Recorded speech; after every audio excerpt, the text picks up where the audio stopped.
तो चलिए आज इंग्लिश का एक बहुत ही इम्पोर्टेंट हिस्सा समझते हैं, अपनी रोज की आदतों और दिनचर्या के बारे में बात करना। पता है ये बहुत आसान है, तो चलिए सीधे शुरू करते हैं। तो सवाल बिल्कुल सीधा सा है, जो काम हम हर रोज करते हैं उन्हें इंग्लिश में आखिर बताएं कैसे? और इस पूरी बातचीत का मकसद इसी सवाल का जवाब देना है, और इसका जवाब छिपा हुआ है सिंपल प्रेजेंट टेंस में। ठीक है, तो शुरुआत करते हैं बिल्कुल बेसिक से। अपनी आदतों के बारे में बात करने से पहले ये समझना जरूरी है कि हैबिचुअल एक्शंस यानी आदतन होने वाले काम आखिर हैं क्या। बिल्कुल आसान शब्दों में अगर कहें तो हैबिचुअल एक्शंस वो काम हैं जो हम रेगुलरली करते हैं, रोज, अक्सर या एक आदत की तरह, जैसे सुबह उठना, चाय पीना या ऑफिस जाना। सिंपल। और यहाँ आती है सबसे इम्पोर्टेंट बात। जब भी इन आदतों के बारे में बात करनी हो तो इंग्लिश का बस एक ही टूल काम आता है, और वो है सिंपल प्रेजेंट टेंस। बस ये फॉर्मूला याद रखिए, आदत मतलब सिंपल प्रेजेंट टेंस। अच्छा, अब एक मजेदार बात बताऊं। कुछ वर्ड्स ऐसे हैं ना जो सीधे सीधे इशारा करते हैं कि बात आदत की हो रही है, जैसे ऑलवेज, यूजुअली, एवरीडे। जब भी ये शब्द किसी सेंटेंस में दिखें तो बस समझ जाइए कि यहाँ सिंपल प्रेजेंट टेंस का ही इस्तेमाल होना है। चलिए, बहुत बढ़िया, कॉन्सेप्ट तो अब बिल्कुल क्लियर हो गया है। तो अब आगे बढ़ते हैं और देखते हैं कि अपनी आदतों को बताने के लिए पॉजिटिव सेंटेंसेस यानी साधारण वाक्य बनाते कैसे हैं। इसका स्ट्रक्चर आप देखेंगे बहुत ही सीधा और सरल है। सबसे पहले आता है सब्जेक्ट यानी जो काम कर रहा है, और फिर आता है वर्ब यानी काम। एग्जाम्पल देखिए, I wake up early every day.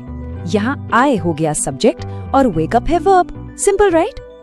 Okay, अब इस एग्जाम्पल को ध्यान से देखिए। He reads the newspaper daily. यहाँ रीड के साथ एस लगा है। ये एक छोटा सा लेकिन बहुत इंपॉर्टेंट रूल है जिसे हम आगे और पक्का करेंगे। और ये वाला एग्जाम्पल देखिए, ये बिल्कुल क्लियर कर देगा। जब सब्जेक्ट एक से ज्यादा हो, जैसे कि दे, तो वर्ब अपने ओरिजिनल फॉर्म में ही रहता है।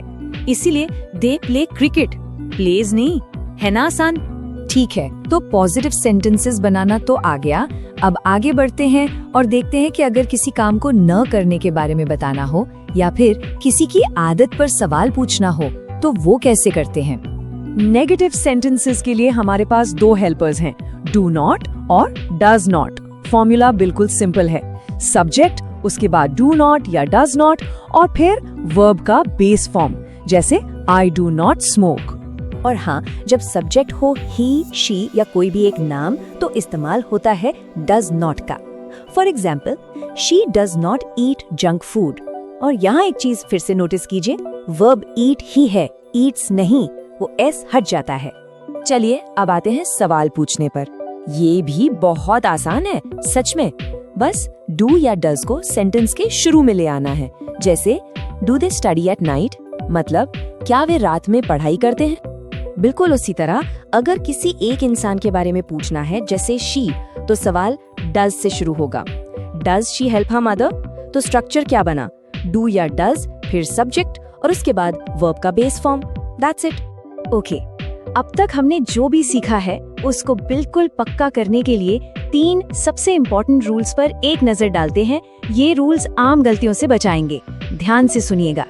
रूल नंबर 1, और ये सबसे जरूरी है, जब भी सब्जेक्ट ही, शी, इट या कोई एक नाम हो तो पॉजिटिव सेंटेंस में वर्ब के साथ एस या ईएस लगाना ही लगाना है। एग्जाम्पल के लिए, शी टीचेस इंग्लिश। अब आते हैं रूल नंबर 2 पर, और ये बहुत ही क्रूशियल है। जैसे ही सेंटेंस में डज नॉट या सवाल में डज आ जाता है, वर्ब से एस या ईएस गायब हो जाता है और वो अपने बेस फॉर्म में वापस आ जाता है। तो ही डज नॉट वर्क्स बिल्कुल गलत है। सही क्या है? He does not work. और आखिरी rule number 3, simple present tense का इस्तेमाल हम सिर्फ प्रेजेंट यानी अभी की आदतों के लिए करते हैं। ऐसी आदतें जो आज भी सच हैं, जैसे I drink tea in the morning, ये एक मौजूदा आदत है। ऑसम। अब इस सारी इन्फॉर्मेशन को थोड़ा प्रैक्टिकल बनाते हैं और देखते हैं कि इसे रोजमर्रा की जिंदगी में आखिर यूज कैसे करना है। तो इसके लिए एक बहुत ही आसान सी हिंदी ट्रिक है। जब भी मन में हिंदी में कोई ऐसा सेंटेंस आए, जैसे मैं रोज या वो हमेशा, तो दिमाग में एक घंटी बजनी चाहिए कि ये एक हैबिचुअल एक्शन है और इसका मतलब इंग्लिश में सिंपल प्रेजेंट टेंस ही यूज होगा। चलिए अब कुछ रियल लाइफ एग्जाम्पल्स देखते हैं। I brush my teeth twice a day. अब ये एक ऐसी आदत है जो हम में से ज्यादातर लोगों की है, और देखिए इसे बताने के लिए सिंपल प्रेजेंट टेंस का इस्तेमाल हुआ है।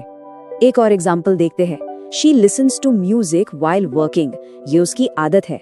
और ध्यान दीजिए शी के साथ लिसन में एस लगा है। लगता है ये रूल्स अब हमारे दिमाग में पक्के हो रहे हैं ना। और जैसा कि यहाँ लिखा है ये बात बिल्कुल सच है।